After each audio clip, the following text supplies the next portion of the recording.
Just a second. Come on in.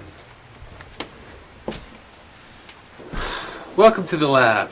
I am Dr. Professional Gregor Neonside. What we're going to do here is kind of reveal some of the experiments that we've been going over. You see, it's 2025 and we are some of the last surviving people here on Earth. Thank God for being scientists. I spent the last 55 years in doctor professional school. I have my PhD DP in reptilian mutagenics from Harvard. I also have a PhD DP in neonology, which is the study of the element neon, which I believe can cure all diseases and save us from the apocalypse that is outside of these very walls. As a doctor professional, I am an expert in everything. We are two of the last surviving people. Everyone else is either a zombie outside or had died in the plague. Hello, this is Professor Bill Nye-Stein, and we're here to do experiments. Be ready to do experiments in the lab. We're going to show you right now. Yeah. Here we have our forensic DNA to our RNA computer. Leads into our microbiology system that tells us the DNA, the RNA, and all of the functions, the cell wall, Golgi apparatus, mitochondrion. That leads to our location of where we're going to be telling you in our lab. So let's tune in right now. These devices are ultra complicated, but they are scientastic. Ah, yes. Adding organic matter to soil can increase its water holding capacity.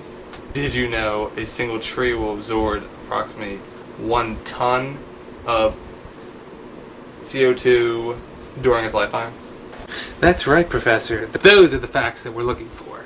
As you can see, we have the spinitronage computer leading into the silipodiology that leads into the bowl following the DNA cord leading into the Coca-Cola bottle / ology of reptilian mutagenics DNA ology philosophy into a apologia.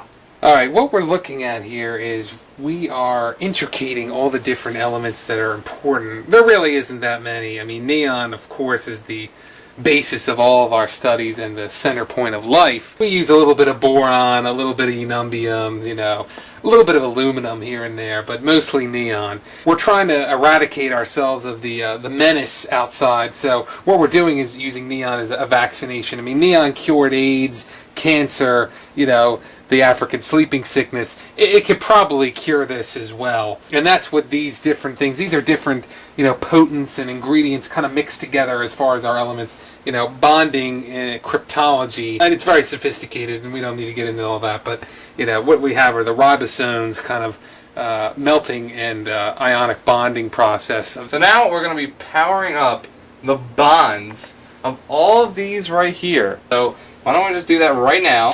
Here's 1, 2, here's 3, the last one, final. Now, everything is going to be turning glowing, which they all connect into the nucleus that somehow turns into the Golgi apparatus. It's not going to work until we do something else, and that is... The answer to that, of course, is the nucleotide bonding process where the chlorophyll melds with the neon. I'm just going to turn this off right now, and you're going to actually see, and this is actually, it's rare. Without light, you actually can see the bonding process with all the different things here. You kind of see a boronic twist here. It's amazing to see cellular life just kind of vaccinating the human cells, essentially extradicating the virus. Hi again. So I'm going to power down right now, and I'm actually going to explain to you why we're here right now. There was this thing called swine flu. Swine flu, actually, if you get this disease, it's very bad. So it basically just gets in your skin, you turn into a reptile zombie thing, and you smell really bad. This is code residence. All right, what we're going to do here is we got a sampling of the actual virus in its cellular form. The whole purpose is by bonding neon to it, it should cure the infection outright. And we're actually going to show you how we do this. We put the sample in here, and you can get a better point of view here. And so we have the sampling in here, and we should be able to get a. Oh, here we are. Here we are. Now let's get a good look at this. As you can see, this is the virus in its purest form. There we are. There's the neon taking effect. And what we're seeing here is that it bonds with your genes. And what we're saying is that if you have a dominant gene, you are more susceptible to the zombie outbreak, or as we call it, the H93549 virus. In 2009, the swine flu came out, but here in 2025, it obviously has evolved into something much more dangerous. Hi again. See, this right here is the cell wall right here. See, the neon is right here. You see this white stuff like right here? And it has to get through the cell wall right here, as you can see. See right there? These are the Golgi apparatus, and they're layers that are stacked up on each other. And there's the nucleus, and it has to go through the chromosomes. It has to go through the cell wall, and then it goes to the Golgi apparatus, and then the nucleus. All the bonds and everything, they'll split up, and it's going to react, and it's all going to be neon. And, you know, we want that, because then it will cure the effect. And Professor Nye-Stein was explaining, obviously, with the nucleotides and all that stuff, and the neon taking effect on the actual cell walls. Outside these very walls, I mean, this is not a very safe area. We've been on the underground and literally scrambling for years. We've just been able to manage, you know, for the last few months to hide out here without really anything coming and distracting us. Every once in a while you kind of get something. I had to get the shotgun out the other day, or just throw some neon in its purest form, you know. Professor? well, what happened here? There appears to be a zombie. Alright, ladies. Let's install the neon. Here it comes! Ah! Fall back. The zombies have broke through our defenses.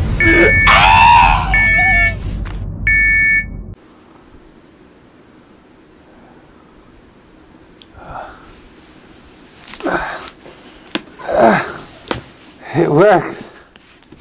It works. I